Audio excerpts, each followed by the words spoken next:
자, 오늘은 단편이고요. 오늘 절기 설교가 됩니다. 제목은 같이 함께 제목 읽어볼까요? 시작.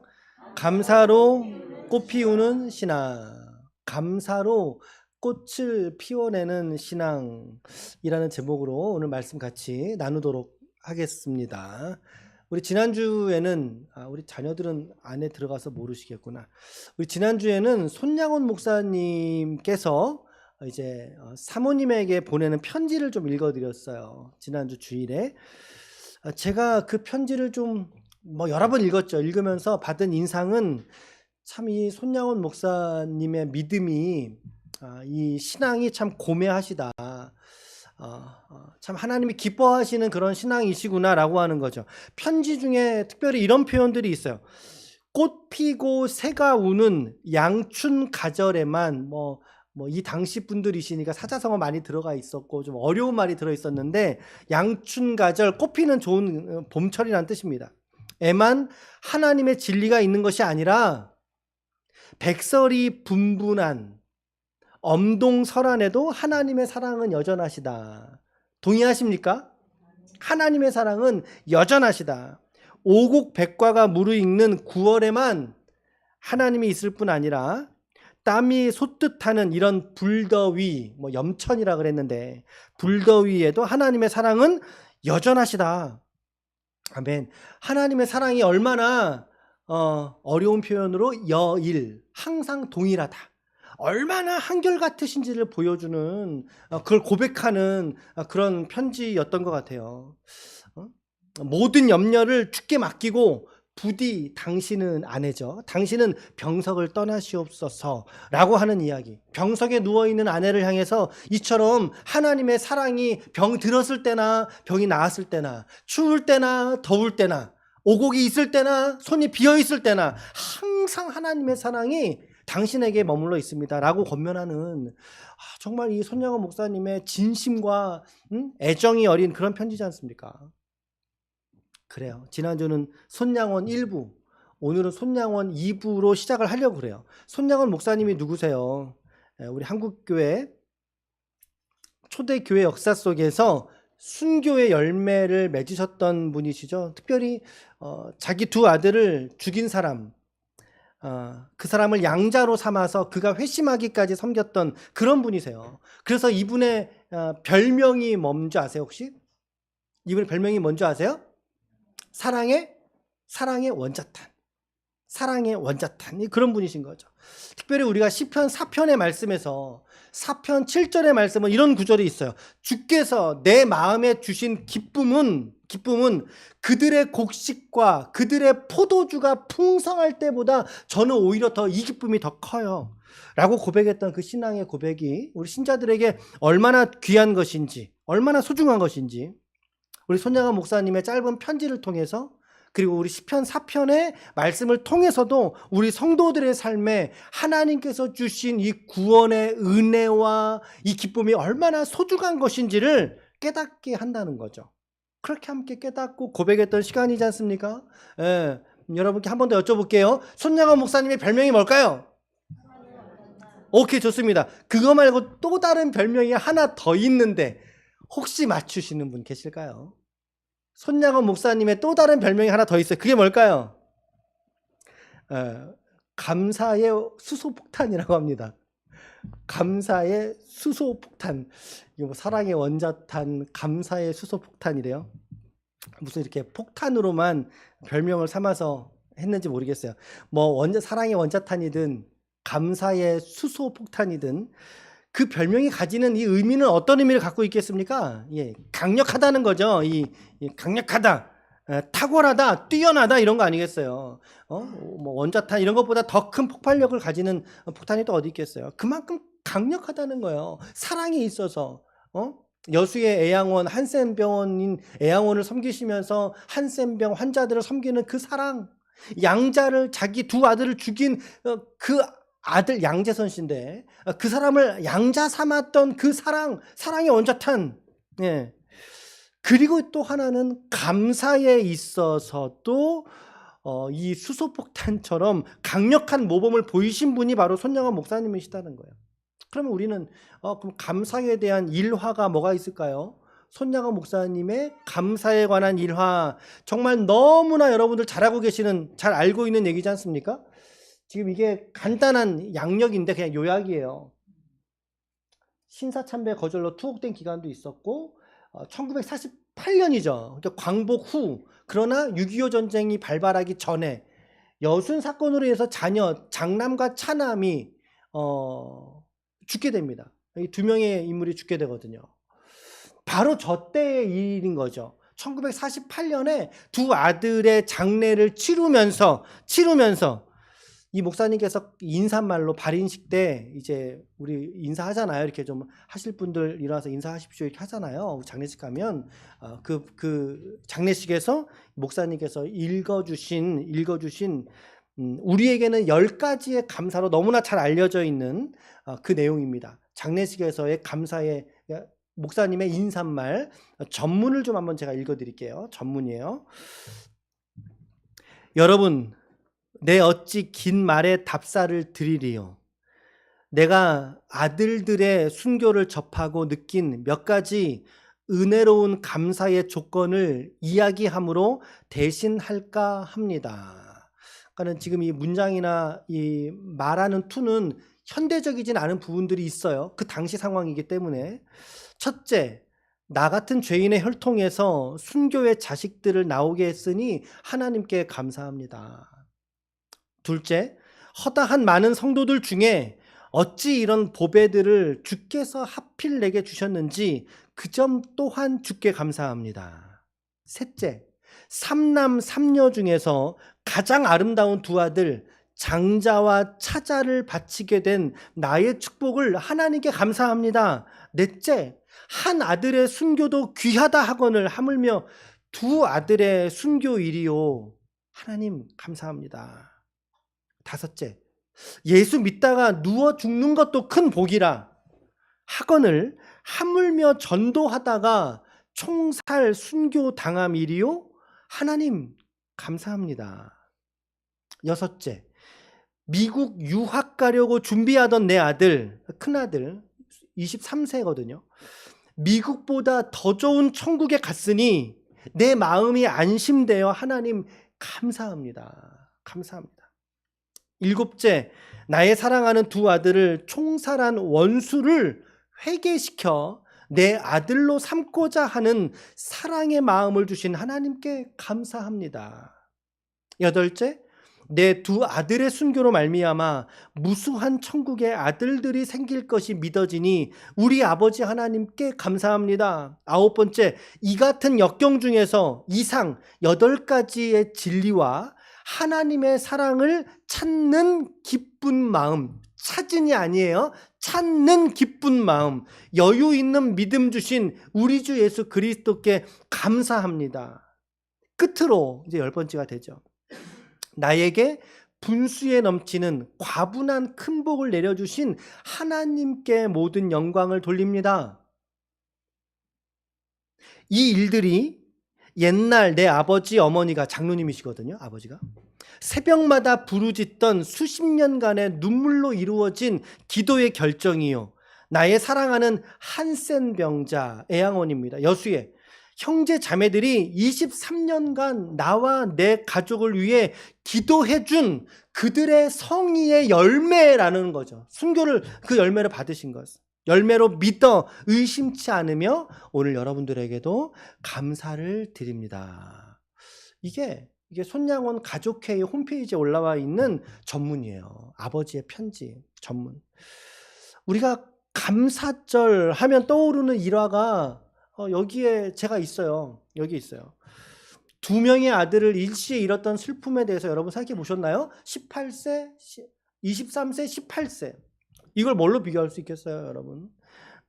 이런 부모의 부성과 모성, 이런 본성을 뛰어넘는 거 아닙니까? 강아지도 자기 새끼를 보호하려는 게 본능인데, 그런데 하물며 하나님을 닮은 영장으로 지음받은 인간에게는 어떠하겠느냐는 거예요. 그 두 아들을 죽인 사람 양재선 씨라고 그랬죠. 양재선 씨. 두 아들을 죽인 원수 아닙니까? 원수, 철천지 왼수죠. 그런데 그를 양자로 드리고서는 그의 성을 바꿔줍니다. 개명을 했다 그래요. 양재선에서 손재선으로 호적에 올렸다 그러죠. 법적 효력이 있는 호적에 올렸어요. 그래서 이 손재선 씨가 상계동에 살았다고 그래요. 우리 여기 상계동에 살면서 1979년에 그도 48세의 나이에, 손양원 목사님 순교하셨을 때가 48세였거든요. 같은 나이에 세상을 이제 등지게 되셨다고 하죠. 뭐 좌우간에 이런 원수를 아들로 삼는, 이거는 본성을 거스르는 거 아닙니까? 거스르는 참 사랑을 보여준 분이시다. 이 목사님께서 이 장례식에서 찬송을 부르고 발인을 뜨고 하관을 다 마치고 난 주일 장례 후에 이제 손양원 목사님이 감사헌금을 드리셨대요. 감사헌금을 10,000원을 드리셨대요. 10,000원, 10,000원을 드리셨대요. 당시에 손 목사님의 월급이 80원이었다고 그래요. 월급이 80원이었다고 그래요. 그러면은 이게 어림잡아 8, 9년치의 수입을 드린 거예요. 물론 뭐 많은 헌금이 들어왔을 수는 있죠. 우리가 알 수 있는 게 뭡니까? 그의 감사가 얼마나 진정성이 있었는가라는 것을 깨닫게 되죠. 말에만이 아니라 그의 고백에서도, 그리고 그가 드렸던, 하나님께 드렸던 봉헌에 있어서도 지금 목사님 그걸 드러내신 거죠. 이 계절 손 목사님을 생각하니 우리가 참 부끄러워지는 그런 계절인 것 같아요. 요즘이 특히. 우리가 지금 오늘은 추수감사 주일입니다. 추수감사절. 먼저는 이게 유럽에서 신앙의 자유를 찾아서 1960년 9월에 영국에서 메이플라워호가 떴습니다. 3개월 뒤인 1620년 11월에 미국에 도착한 청교도들에게서 그 기원을 찾아볼 수 있는데, 이게 뭐 거의 시점이, 미국 도착한 시점이 이제 늦가을이잖아요. 이제 이 겨울을 지나가면서 매우 극심한 추위에 또 식량 부족 등으로 많은 사람들이 죽어 나갔던 거죠. 그래서 이제 1961년 그 이듬해 다음 해에 이제 첫 번째 추수를 하게 되는데, 그때 모여서 하나님께 첫 번째로 추수의 감사로 모였던 예배가 추수감사절의 첫 번째 원형입니다. 첫 번째의 예배를 하나님께 드린 거예요. 그리고 나서 매년마다 이제 이 추수쯤에 이제 예배를 정기적으로 드렸던 게 이제 감사절로 기독교 신앙의 고백이 된 거죠. 그래서 이제 이들 후손들이 한국교회 역사 안에 들어오셔서 선교사로 사역하시고 하시면서 우리 한국교회 안에 뭐가 있어요? 이 추수감사절이 이제 교회력으로 거의 정착이 된 거예요. 부활절, 성탄절, 그리고 이제 추수감사절, 이렇게 되어졌어요. 그래서 우리가 오늘 추수감사절을 함께 이처럼 보내고 있는 거죠. 물론 저 단어상의 의미 중에 좀 와닿지 않는 건 있어요. 추수라고 하는 거. 추수, 그렇죠? 현대사회로 들어오면서 대부분 이제 희석이 되었지만, 그런데 이게 꼭 어떤 농경 문화에서만 드릴 수 있는 게 아닌 거죠. 우리의 삶에 얼마든지 이 추수를 영적으로 우리의 삶의 개인적인 개발이나 직장이나 직업이나 한 해 동안의 감사의 열매들을 한데 모아서 하나님께 좀 집중해서 올려드리는, 우리가 지난 주간에 우리가 감당했던 우리 감사 릴레이, 그런 게 이런 목적과 의도를 가지고 함께 하자는 거 아니었습니까? 우리 삶에 주신 하나님의 은혜를 기억하면서 여전히 추수감사주일은 오늘 우리에게 믿음의 고백의 자리가 될 수밖에 없는 거예요. 오늘 저와 여러분들에게 오늘 이 주일을 통해서 다시 한번 하나님 앞에 감사의 고백으로 설 수 있는 저와 여러분들이 되시기를 예수님의 이름으로 간절히 축원합니다. 아멘. 아멘. 자, 우리가 오늘 본문의 이야기를 좀 읽었어요.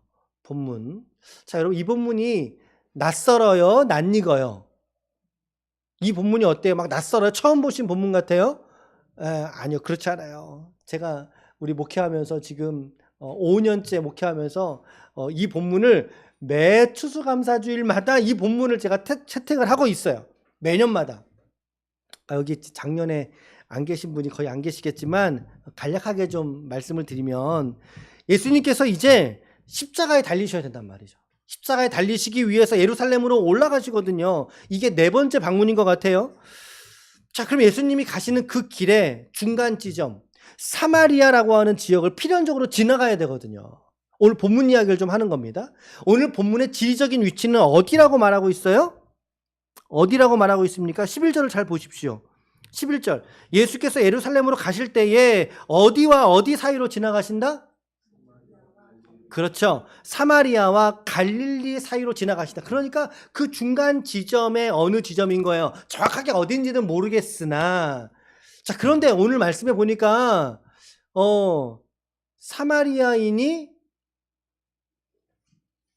말씀해 보니까 사마리아인이 돌아와서 살해하잖아요. 그렇기 때문에 아무래도 사마리아에 좀 더 가까운 지역으로 추측이 된다는 거죠. 자, 이 사건은 사복음서 안에서요, 누가복음에만 다루고 있어요. 그러니까 다른 성경들하고 대조해가지고 이 본문의 배경과 내용을 더 분명하게 알 수 있는 재간은 우리로서는 없는 상태인 거죠.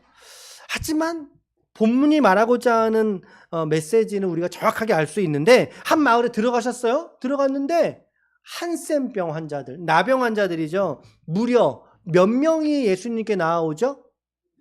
몇 명이 나오죠? 10명. 10명이 무리지어서 지금 예수님께 나오고 있는 상태인 거예요. 당시에는요, 이 한센병이 이 전염성이 있어요. 지금도 마찬가지지만 우리나라에서도 특별히 소록도에 이 한센병 환자들을 격리시켜서 치료했던 역사가 있죠. 과거에 있었고 지금도 소록도에는 한센병 박물관이 있다고 그래요. 뭐 이제는 뭐 한센병이 얼마든지 그 백신도 있고 치료약도 있기 때문에 뭐 지금은 뭐 얼마든지 이런 다른 지역에 격리시켜서 수용할 필요는 없어졌지만, 자, 여튼 이 당시에는요, 의료 수준이 낮으니까 문둥병 환자들을 고쳐낼 수 있는 재간이 없는 거예요. 그런데 전염은 되고, 그럼 어떻게 해야 되겠어요? 당연히 격리를 시켜야 되는 거죠. 의료 수준이 낮기 때문에. 여러분, 우리나라가요, 조선시대만 하더라도요, 맹장에 걸리면 살까요, 죽을까요? 여러분, 죽어요. 죽고 살지 못해요. 여러분, 심지어 우리 조선시대의 왕들의 가장 많은 그 죽은 이유가 뭔지, 뭐 때문에 죽은지 아세요? 저는 이번에 처음 알았네. 종기 때문에 죽었다고 그래요. 종기 때문에. 근데 그 종기의 좀 여러 부류 중에 암도 종기로 이제 봤다고 하는데, 여튼 뭐 왕들이 죽을 정도, 종기로 왕이 죽을 정도니까, 그러니까 얼마나 서민들에게는 작은 질병 하나에도 죽는 거야, 사람들이. 그러니까 성경 시대에는 이거 이루 말할 것도 없는 거 아닙니까? 이 2000년 전인데. 그러니까 나병 환자들은 날 받아놓은 거죠. 죽을 날 받아놓고 이제 있던 사람들하고 똑같은 거예요. 뭐 소망도 없고, 여기서 어쩌다가 운 좋아서 뭐 개인 면역이 좀 좋아져서 나으면은 살 수 있을까? 소망이 없어요. 희망이 없어요. 그런데 지금 예수님이 지나간다는 소식을 들은 거예요. 저 마당에 우리 마을 바깥에 예수님 지나가신다.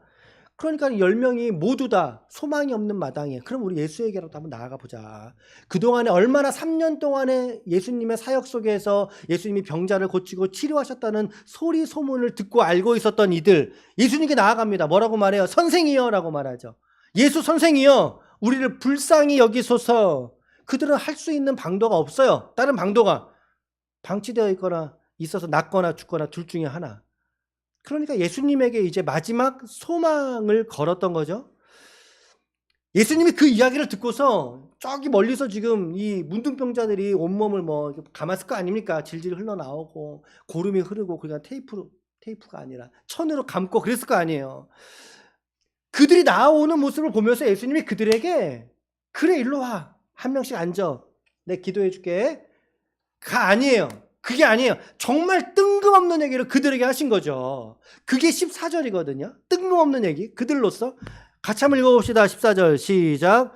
보시고 이르시되 가서 제사장들에게 너희 몸을 보이라 라고 말씀하셨다 이 말이에요. 하셨더니 어떻게 돼요? 그들이 그렇죠. 그들이, 제 방점은 거기 있어요. 제 묵상은 거기 있어요. 그들이 가다가 깨끗함을 받았다라고 말하고 있는, 정말 희한한 일이 벌어진 겁니다. 그들이. 예수님의 말씀도 귀하셨지만 그러나 더 놀라운 것은요, 이들이 지금 10명의 문둥병자들이 예수님의 말씀을 듣고 어떤 이유에서였는지 그 말씀에 순종했다는 거예요. 그 말씀을 마음에 받아서 믿었다는 거예요. 그 믿음을 가지고 제사장에게로 가려고 가던 중인 거예요. 가던 중에 병 나음을 입어버렸다는 거죠. 그러니까 이 말은 예수님의 말씀을 듣고 그들이 알겠습니다, 갈게요, 다녀올게요, 갈게요 라고 말하면서 떠났던 그 시점에는 병이 나았어요, 안 나았어요? 안 나은 거예요. 병이 나은 걸 보고 간 게 아니다 이 말이에요. 여전히 본인에게 한센병은 여전했지만 꽃피는 것처럼 흰 꽃 피는 것처럼 여전했지만 가다가 병나음을 입었다라고 성경은 말하고 있다는 거죠. 도대체 이들에게 어떤 믿음이 있었길래 이런 순종을 가능하게 했을까요? 정말 놀라운 순종이고 그리고 주님은 그 순종을 사용하셨던 거죠. 사용하셨어요. 비록 개 중에 몇몇은 분명한 믿음이 없을지라도 같이 가는 발걸음 속에 있었기 때문에 병이 낫지 않았을까라고 하는 생각도 좀 해보게 됩니다. 자, 가던 길에 병을 낫게 하셨고 물론 이제 제사장에게 가서 몸을 보였겠죠. 우리 몸 좀 보십시오. 이렇게 좀 됐습니다. 당시의 제사장은요, 여러분, 의사의 역할을 함께 좀 했거든요. 의사 역할을. 그러니까 저 문둥병이 치료가 됐는지 안 됐는지에 대한 확진을 의사의 역할을 하고 있는 제사장이 하던 거예요. 가서 몸을 보이고 제사장이 그랬겠죠. 그래, 너희들 나았네? 무슨 일이니? 그래, 가, 이제 돌아가. 가족에게로 돌아가서 정상적인 생활을 하라. 그동안 격리되어 있었으니까. 그래, 얼마나 기뻤겠어요, 이들이. 그 10명이 얼마나 오랜 기간 병을 앓았는지, 얼마나 심각하게 앓았는지는 몰라요. 성경에 기록이 없으니까. 그러나 치료받았다라고 하는 것 자체는 그들에게 기쁨이겠어요? 아니겠어요? 엄청나게 큰 기쁨이요, 감격이지 않겠어요? 그런데 더 놀라운 일이 벌어진 거예요. 가다가 깨끗함을 받은 것도 놀라운 일이지만 더 놀라운 일은 뭐냐면 10명이면 10명. 여러분 생각에는 10명이 병나음을 입었어요. 그러면 몇 명 정도는 돌아와야지 정상적인가요? 몇 명 정도는 돌아와야 될 거라고 생각하세요? 뭐 사람마다 다르겠죠. 적어도 뭐 7, 8명 정도는 좀 와서 좀 해야 되는 거 아니에요? 예. 근데 너무나 놀라운 사실은 첫 번째 예수님은요, 그들이 고쳐진 현장에 안 계셨어요. 그런데 예수님은 첫 번째 10명 모두가 병고침을 받았다는 사실을 예수님은 알고 계시더라는 거예요. 예수님 알고 계셨고, 두 번째, 그런데 그 중에 오직 몇 명만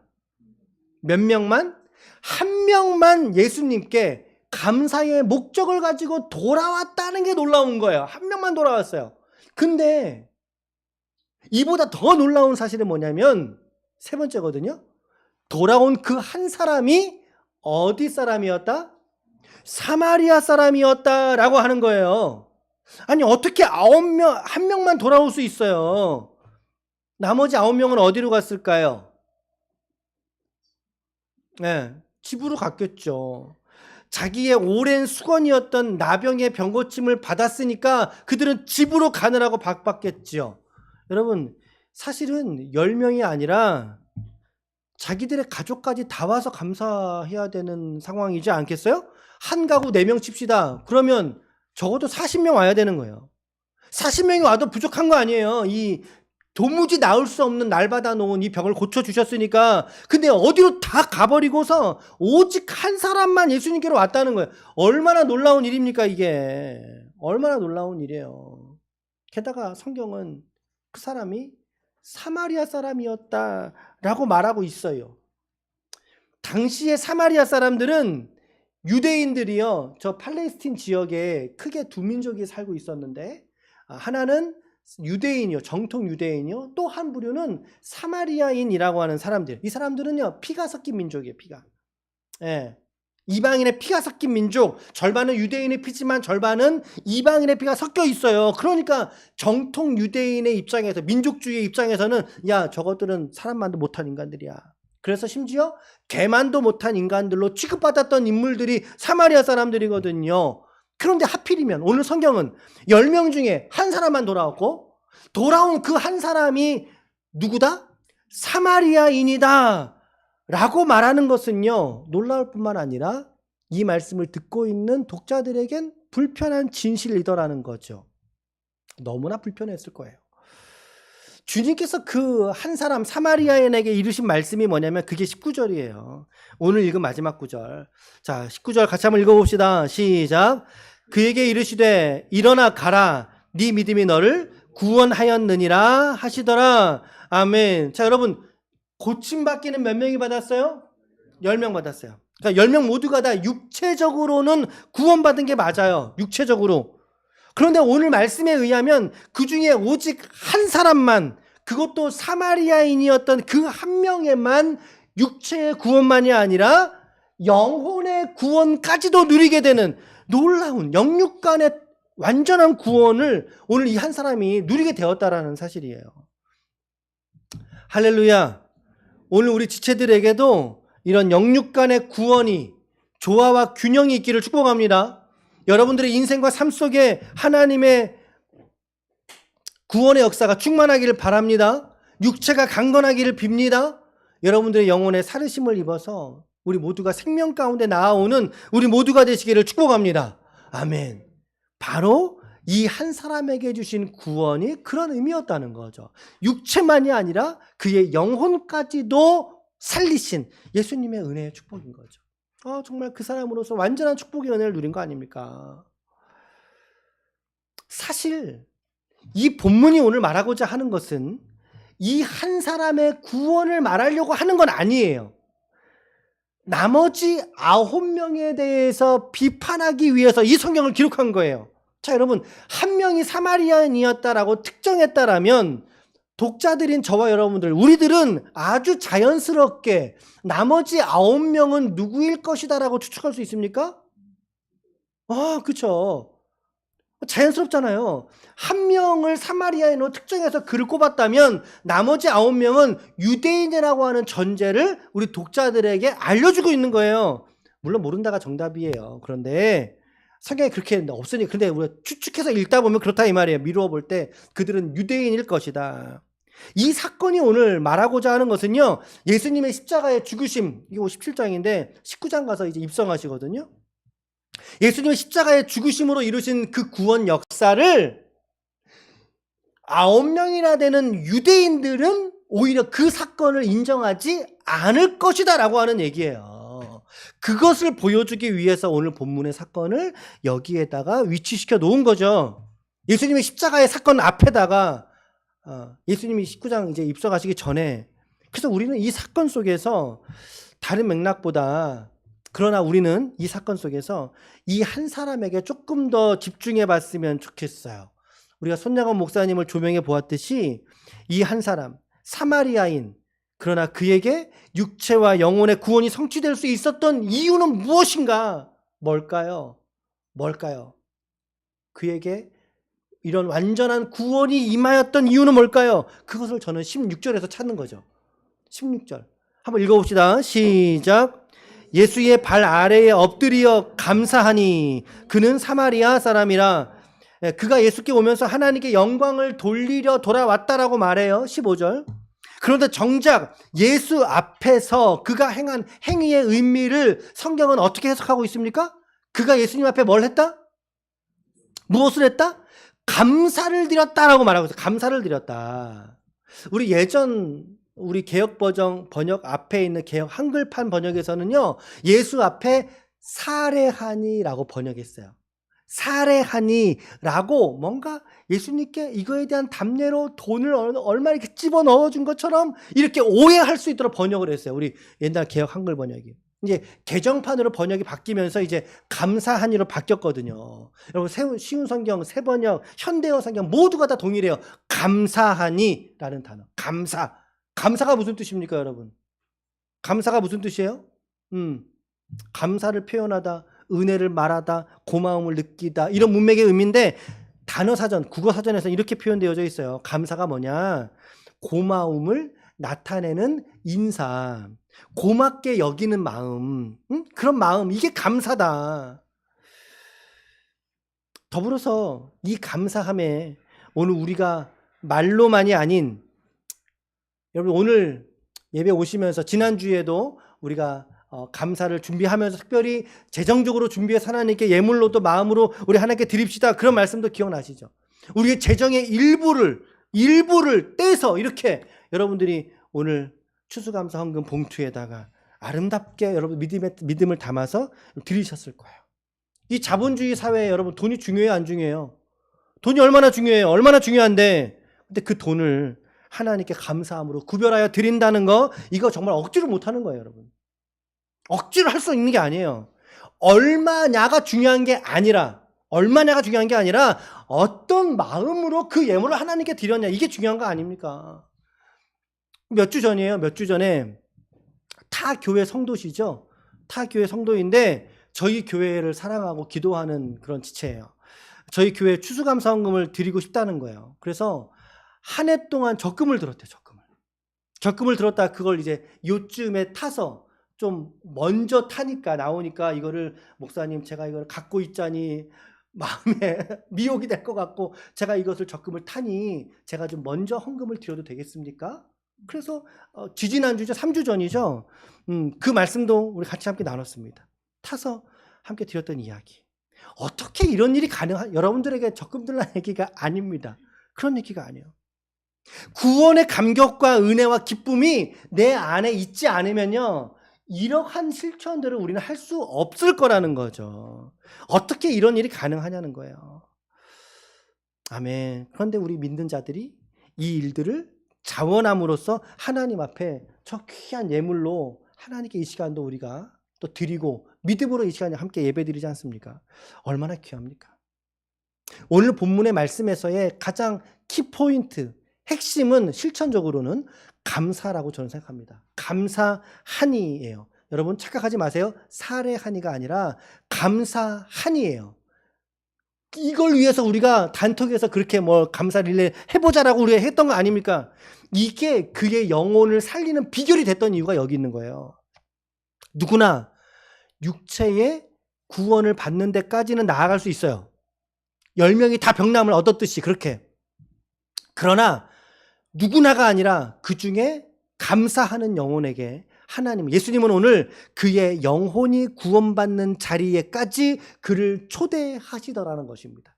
감사가 얼마나 중요한가.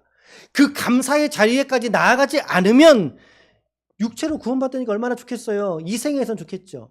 9명 얼마나 좋겠어요. 이 생에서 좋겠죠. 그러나 아쉽지 않습니까?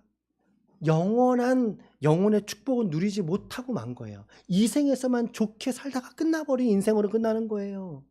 여러분 잊지 않으시길 바랍니다. 우리 옆에 한번 우리 인사합시다. 평생을 감사함으로 살아냅시다. 이렇게 시작. 평생을 감사함으로 살아내셔야 되는 거예요. 살아내셔야 되는 거예요. 무슨 말이죠? 의지가 있어야 되는 거예요. 의지가 있어야 되는 거예요. 내 노력이 있어야 되는 거예요. 그런 습관이 들여야 된다는 거예요. 아멘, 아멘. 지난 주간에 그래서 우리가 제 생각에도 조금 이번에 늦은 감이 좀 있긴 했어요. 근데 처음 해보는 거여서 한 주간만 우리 한번 좀 해보자. 그래서 우리 자녀들에게 어떻게 해서든 동기부여를 좀 해주고 싶은 거예요. 해주고 싶은 마음에 한 주간은 좀 짧았던 것 같고 차후에는 좀 더 해봤으면 좋겠어요. 톡에 올라온 우리 감사의 내용을 우리 강도사님이 예배 전에 영상 여러분 좀 보셨어요? 보신 분도 계시고 못 보신 분도 계실 수 있는데 그거 우리 유튜브에 영상 따로 올렸어요. 좀 전에 올렸거든요. 들어가서 보셔도 돼요. 그 영상을 정말 제가 안 시켰는데 그걸 만들어갖고 왔더라고요. 얼마나 감사하고 풍성한 마음이 들었어요. 자, 이건데 이거 한번 보시면, 자, 이게 누구의 감사인지 여러분들 맞추시는 거예요. 근데 본인이 맞추면 안 돼. 생선을 먹고 싶었는데 마침 생선을 먹게 된 하루에 감사합니다. 급식에 빼빼로가 나오게 해주셔서 감사합니다. 빼빼로 만든 회사에도 감사합니다. 모기 잡게 해주셔서 감사합니다. 여러분 지금 교회 모기가 있어요, 없어요? 너무 많지요. 근데 꼭 잡으실 때마다 성공하시길 바래요. 단축 수업 감사한데요. 마라탕 먹게 해주셔서 감사하대요. 저는 이게 너무 와닿았어요. 동생 방에 흙을 엎었는데 아마 우리 교회에서 이제 화분 가져간 게 동생 방에 있었나 봐요. 엎었는데 동생이 저한테 짜증을 안 내게 해주셔서 감사합니다. 야, 자, 이거 누구의 감사일까요? 우리 장다솔 군의 감사입니다. 우리 자녀들이 올린 감사들을 좀 살펴보면 밥을 먹을 수 있어서 감사합니다. 어떤 친구는 사교시만 해서 감사합니다도 있고 학교를 안 가게 해주셔서 감사합니다라는 것도 있었고, 엄마 카레를 맛있게 해주셔서 감사하다고, 지각 안 하게 해주셔서 감사하고, 그리고 이런 감사도 참 타이밍이 좋아요. 잠 오는데 마침 옆에 침대가 있어서 감사. 그래요. 이 감사는 누구에 감사할지 맞춰보세요. 오늘 하루 사람이 나태해지지 않도록, 오늘 하루가 지루하지 않도록 일복을 주셔서 감사합니다. 누구의 감사일까요? 우리 종혁군의 감사. 오늘 지금 당직 쓰고 있어요. 오늘 근무 쓰고 있어요. 저는 그래서 이걸 읽으면서 이게 좀 중의적인 의미가 있는 것 같다. 일복을 주셔서 감사합니다. 워낙 일이 많아요. 지금 종혁 형제가 하는 일이. 기도 많이 해주세요. 종혁 형제 위해서. 또 이것도 있어요. 배차 무사고 감사합니다. 누굴까요? 배차 무사고. 군인 아저씨입니다. 그나가 전화가 온 거예요. 주일날. 그나가 매일 오거든요. 그래서 그나야 우리가 이렇게 하기로 했는데 너가 또 올리면 얼마나 좋겠니? 뭐 설득을 했죠, 제가. 그랬더니 이제 글을 올린 게 그날 배차 무사고 나서 감사합니다 올렸고. 이런 감사도 있어요. 2부 타임 없이 일은 솔드아웃, 판매 완료란 뜻이죠. 감사합니다. 감사함으로 하루를 마무리할 수 있음에 감사합니다. 누구에 감사할까요? 맞아요. 오늘 심자매님, 심집사님 오시죠? 이따가라도 오시면 좋을 것 같고요. 이 감사가 어떤 감사인지 맞춰보셔요. 없는 것에 집중하며 욕심꾸러기가 되려던 때에 감사를 생각하고 한 주를 보내면서 제 마음이 더 풍요로워지는 것 같습니다. 없는 것이 아닌 주신 것이 더 많음을 바라보게 해주셔서 감사합니다, 주님. 누구의 감사일까요? 아하. 이거 맞히시는 분은 선물을 드릴까? 선물을 드릴까? 바로 나오시네.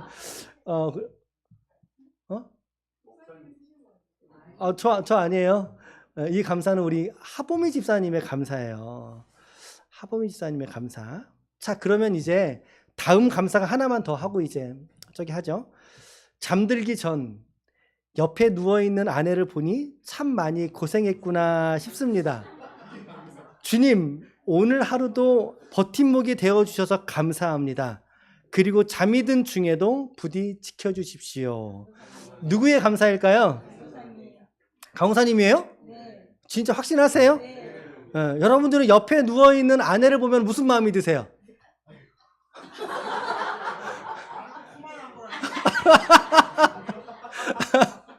옆에 누워있는 남편을 보면 여러분들은 어떠세요? 안쓰럽고. 그쵸. 우리 강도사님이세요. 강도사님. 우리 쭉 한 주간을 지켜보면서 우리 강도사님의 색깔하고 우리 하보미 집사님의 색깔이 참 비슷하다. 결이 참 비슷하다. 이런 생각을 좀 이렇게 했거든요. 이렇게 두 분의 감사에 또 많은 감동을 받고 또 이렇게 또 도전도 되고 하는 것 같아요. 어떤 분들은 17주년이었대요. 지난 주간. 누군지 아세요? 네, 그래요. 또 누구는 퇴근하는 길에 찬양을 드리면서 퇴근하는 길을 감사드렸고, 또 누구는 돌아갈 수 있는 가정을 주신 거에 감사를 드렸단 말이죠. 야, 이거를 이제 어제도 그렇고 이제 쭉 읽어보면서 물론 감사에 참여하신 분도 있고 또 참여하지 못하신 분들도 계신 거 알아요. 하지만 괜찮고 이 감사들을 쭉 한번 보면서 야, 정말 이 안에 그럼에도 감사, 그러므로 감사, 그러하지 아니할 자도 감사, 그러니까 감사, 뭐 이 감사들이 모두 다 배어져 있는 그런 마음을 들었어요. 마음에 그런 마음이 들었어요. 또 어떤 분은 이런 감사를 했어요. 좋은 설교 감사합니다. 이렇게. 저는 한참을 봤어요. 이 설교가 내 설교를 말하는가 다른 사람의 설교를 말하는가, 아무리 살펴봐도 제 설교는 아닌 것 같고, 아마 그날 다니엘 기도회를 다녀오고 나서 좋은 설교를 감사한다는 치료도 있어. 어쨌든 어떤 감사든지 간에 우리 안에 이런 웃음이 있고 기쁨이 있고 서로 이런 감사하는 공동체가 참 귀하지 않을까라는 생각을 하게 됩니다.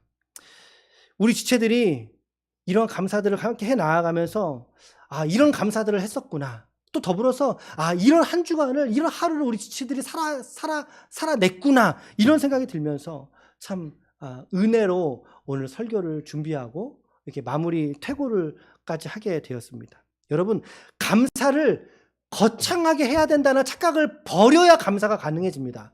거창하게. 그래요. 어떤 화려한 말씨, 그런 것으로만 감사하는 게 아니라, 그래야지만 감사가 아니라 우리 마음을 즉흥적으로 담아내는, 그리고 그걸 진지하게 그것을 풀어내는, 그리고 또 어떤 분은 할 수 있으면 할 수 있는 대로 감사하시는 그런 모습들. 꼭 큰 것만 감사하는 게 그게 아닙니다. 예. 학교 안 가게 하셔서 얼마나 감사합니까? 예. 그럴 만한 것들로 감사해야 된다는 착각을 우리가 버리셔야 됩니다. 그래야 감사할 수 있어요. 감사는요, 크게 세 종류의 감사가 있는데, 첫째는요, 사적인이 아니라 사건적인 감사예요. 사건적인 감사. 어떤 이벤트가 내 삶에 있을 거 아닙니까? 사건적으로 감사, 그 사건. 두 번째는 뭐냐면, 사건을 포괄해서 상황적인 감사, 상황에 드려지는 감사. 그리고 세 번째는요, 어떤 조건도 구애받지 않는 조건 없는 감사가 있어요. 사건적인 감사, 그리고 상황적인 감사, 그리고 무조건적인 감사. 자, 그렇다면 여러분들의 퀴즈, 우리 성도들은 1번, 2번, 3번 중에서 어떤 감사를 하나님께 드려야 될까요?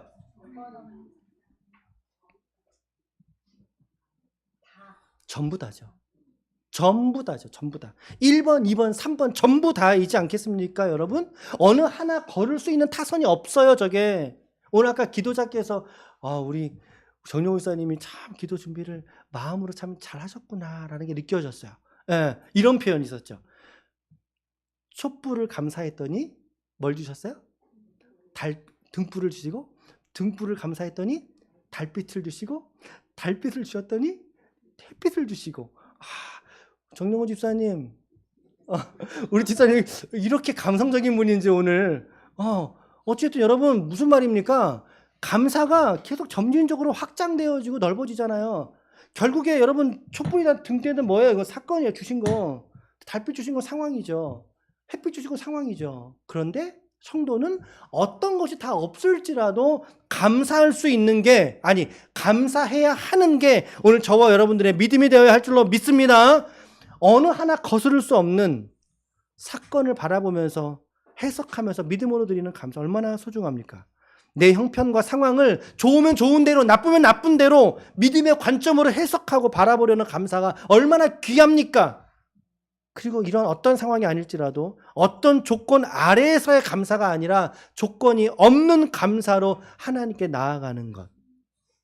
주님이 우리의 어떤 조건을 보시고 우리를 구원하신 게 아니라는 것을 우리가 안다면, 오늘 우리의 감사도 사실은 하나님 앞에 내 어떤 조건을 담보해서 드려야 되는 감사가 아니라는 거예요. 그것에 매여서는 안 된다라는 것이죠. 그러므로 성경은 오늘 우리에게 이렇게 말하고 계십니다. 시작. 여호와께 감사하라. 그는 선하시며 인자하심이 영원함이로다. 아멘. 시작. 범사에 감사하라. 이것이 그리스도 예수 안에서 너희를 향하신 하나님의 뜻이니라. 아멘. 범사에 감사하래. 범사는 갖가지의 모든 이라는 의미를 갖고 있죠. 1번, 2번, 3번. 그리고 이 모든 것을 감사로 해석해내는 사람들이 비로소 그리스도인인 줄로 믿습니다. 오늘 나는 이 감사함으로 하나님께 고마움을 표현하고 있는가? 어떤 상황, 어떤 삶에서, 모든 삶에서도 손양은 목사님의 이 사랑과 이 감사를 우리가 본받기를 구하고, 정말 우리라면 그렇게 할 수 있겠어요. 본받기를 구하고 우리 지체들의 한 주간의 삶에 이처럼 나누었던 이 감사들의 고백들이 또한 귀했죠. 그러므로 오늘 저와 여러분들, 우리 모두가 우리 평생에 이 감사를 결단하면서 이 감사로 여러분들의 믿음의 꽃을 활짝 피워낼 수 있기를 축복합니다. 우리의 믿음의, 우리의 신앙의 꽃을 아름답게 피워내시길 바라요. 감사로 피워내는 거예요. 감사로 피워내심으로 말미암아 하나님께 큰 영광 되시는 우리 기쁨의 교회의 모든 성도분들이, 우리 어른으로부터 우리 자녀들에게까지 모든 성도분들이 다 되시기를 예수님의 이름으로 간절히 축원합니다. 아멘. 축원합니다.